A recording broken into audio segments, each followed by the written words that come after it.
Таджики в большой опасности, но почему-то игнорируют это. Досмотрите это видео до конца, и вы узнаете, о чем предупредили каждого жителя Таджикистана. Подписывайтесь на наше обновление и точно будете в курсе всего самого интересного. Комитет по чрезвычайным ситуациям и гражданской обороне Таджикистана доводит до сведения граждан страны о том, что по данным агентства по гидрометеорологии с 10 по 16 мая 2022 года на территории страны ожидаются неблагоприятные метеорологические явления в виде сильных дождей, гроз, града, молний. В некоторых районах страны прогнозируется шквалистый ветер. По данным КЧС, в связи с непогодой в горных и предгорных районах Хатлонской, Сагдийской областей, РРП и западных районов ГБАО прогнозируется резкое повышение уровня воды в реках, сохраняется высокая опасность схода селей, оползней, камнепадов и в высокогорьях схода лавин. В этой связи комитет убедительно просит граждан соблюдать меры личной безопасности, воздержаться от похода в горы, сбора грибов и других дикорастущих трав, других сельхозкультур, растущих в горных местностях, а также воздержаться от охоты и рыбалки.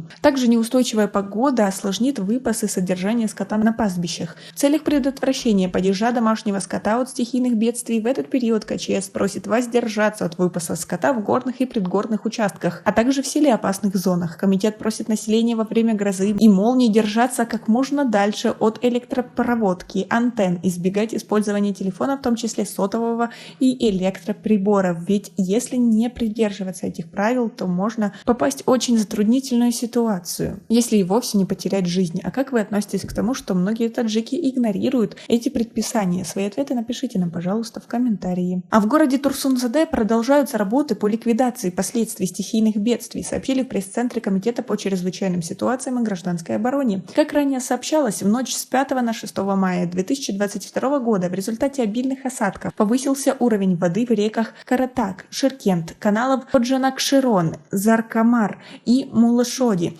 что привело к сходам селей и подтоплению приусадебных участков жилых домов сел города Турсун-Заде. Сильные дожди стали причиной схода селей с холмов, окружающих село Файзбахш, сельского джамаата, 10-й годовщины независимости, и появилась угроза подтопления 237 домохозяйств. Для проведения работ по ликвидации последствий были мобилизованы силы и средства комиссии по чрезвычайным ситуациям города Турсун-Заде, а также солдаты гражданской обороны комитета.